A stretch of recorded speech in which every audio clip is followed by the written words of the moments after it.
আসসালামু আলাইকুম, কেমন আছেন সবাই? আশা করি ভালো আছেন, আমিও ভালো আছি। চলে আসছি নতুন আরও একটি ভিডিও নিয়ে, আশা করি ভালো লাগবে। যারা আমার ভিডিওতে নতুন আছেন সবাইকে স্বাগত জানাই, আর যারা পুরানো আছেন তাদেরকে অসংখ্য ধন্যবাদ। আজকে আমি একটি পাউন্ড কেক বানাবো।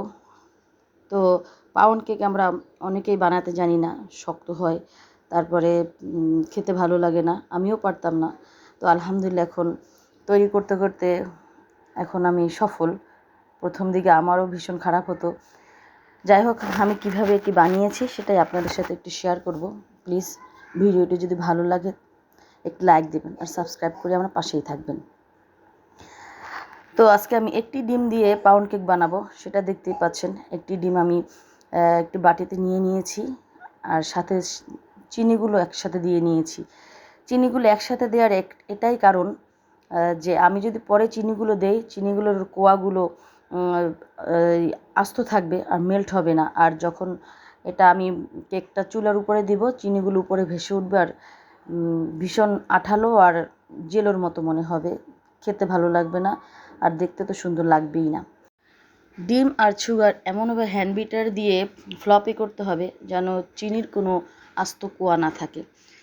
যাই হোক, এটা ফ্লপি হওয়ার পরে আমি একটি ডিমের সাথে হাফ কাপ ময়দা দিয়েছি, 1 চামচের হাফ চামচ বেকিং সোডা দিয়েছি, বেকিং পাউডার দিয়েছি 1 চামচের মতো, বেকিং পাউডার দিয়েছি, গুঁড়া দুধ দিয়েছি 2 চা চামচের মতো। এগুলো সুন্দরভাবে আমি চেলে নিয়েছি, আপনারা দেখতেই পাচ্ছেন। এটা যদি একবারের না করে 2-3 বার চেলে নেওয়া যায় তাহলে সেটা আরও ভালো হয়। কারণ আমার হাতে অতটা সময় নেই, আর বাচ্চারা খাবে, সেজন্য তাড়াহুড়ো করতেছি।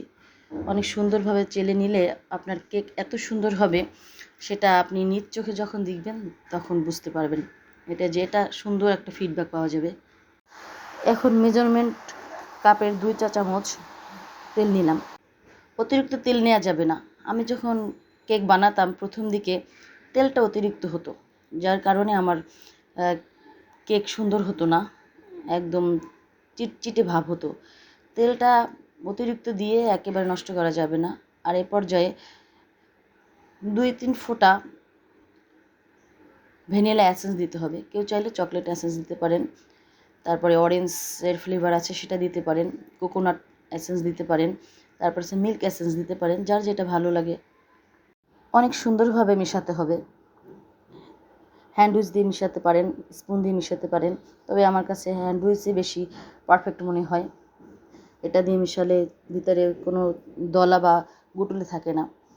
এ পর্যায়ে কিন্তু কেক একটু আপনার বেটারগুলো শক্ত শক্ত হবে, তখন লিকুইড দুধ ইউজ করতে হবে। আমি একদিন পানি ইউজ করেছিলাম, কেক তো হয়ই নাই, একেবারে বাজে অবস্থা হয়েছে। ভুলেও পানি কেউ ইউজ করতে যাবেন না, যত সম্ভব লিকুইড দুধ ইউজ করবেন। লিকুইড দুধ ইউজ করে নিজেই বুঝতে পারবেন যে এখন আর মিক্স করার প্রয়োজন নেই, ওটা নিজের কাছে ফিল হবে। এরকম আস্তে আস্তে করতে করতে আপনি দেখবেন যে আপনার হাত চলে আসছে, আপনি একসময় নিজেও সফলভাবে বানাতে পারবেন। আমি এরকম বানাতে পারতাম না, তো আলহামদুলিল্লাহ বললামই তো যে আমি এখন সফলভাবে এটা বানাতে পারি। এই যে দেখতেই পাচ্ছেন কেমন হয়েছে বেটারটা। ফাঁকে একটু আমি চিনি চেক করে নিলাম। যদি কেউ মনে করেন যে চিনি আপনারা বেশি খাবেন, তখন এই পর্যায়ে ব্লেন্ডারে গুঁড়ো করে তারপরে দিতে হবে। এখন আমি যে বক্সের ভিতরে অথবা যে মোল্ডের ভিতরে কেকটা তৈরি করব, সেই কেকের মোল্ড আমি রেডি করে নিচ্ছি।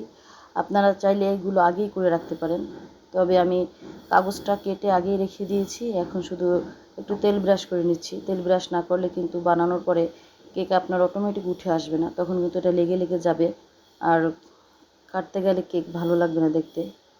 এমনভাবে তেল ব্রাশ করতে হবে কোথাও যেন একটু গ্যাপ না থাকে, গ্যাপ থাকলে কিন্তু সেখান থেকে কেক উঠতে যাবে না। দেখ, আমি এর কাগজগুলো আগে কেটে রেখেছি, এভাবে সাইডে দিয়ে দিয়ে তারপরে কেক ব্যাটারটা এটার মধ্যে ঢেলে নিতে হবে। ঢালার পরে অবশ্যই একটু ট্যাপ করে নেবেন। ট্যাপ না করে নিলে কিন্তু ওটার ভিতরে দলা পেকে থাকবে, আর কেক কিন্তু সুন্দরভাবে একটার সাথে আরেকটা মিশবে না। যাই হোক, অনেক আগেই একটি আমি প্যান ফ্রি হিট করে রেখেছিলাম, সাথে ভিতরে একটা স্ট্যান্ড দিয়েছি। আপনারা যদি কেকে একদম ব্রাউন কালার চান, কাচের ঢাকনি ইউজ করবেন না, আপনারা সিলভারের ঢাকনি ইউজ করবেন। এই যে দেখেছেন, সিলভারের ঢাকনি ইউজ করার পরে একেবারে ওভেনে দিলে যে কালারটা আসে সেই কালারটা চলে আসবে এবং অত্যন্ত সফট হবে। আপনাদেরকে বাড়িয়ে বলার কিছু নাই, দেখতেই পাচ্ছেন এটা কেমন হয়েছে। এটা শুধু মানে কালারটা আসছে সিলভারের ঢাকনা ইউজ করার কারণে। এখন আমি আপনাদেরকে কেটে দেখাচ্ছি যে এটা কতটা সুন্দর হয়েছে। এখন মাহি আপনাদেরকে একটু কেটে দেখাবে যে এটা কেমন হয়েছে আর খেতেই বা কেমন ছিল। অনেক গরম, দেখতেই পাচ্ছেন যে আপনাদেরকে দেখাবো সেই তর সহ্য হচ্ছে না, গরমটা কেটে আপনাদেরকে দেখাচ্ছি। যাই হোক, আমার ভিডিওটি যদি ভালো লেগে থাকে আবারও বলছি, প্লিজ একটি লাইক দেবেন আর সাবস্ক্রাইব করে পাশেই থাকবেন। আর মাহির এক্সপ্রেশন থেকে বুঝতে পেরেছেন কী অবস্থা। আজ এ পর্যন্ত, আল্লাহ হাফেজ।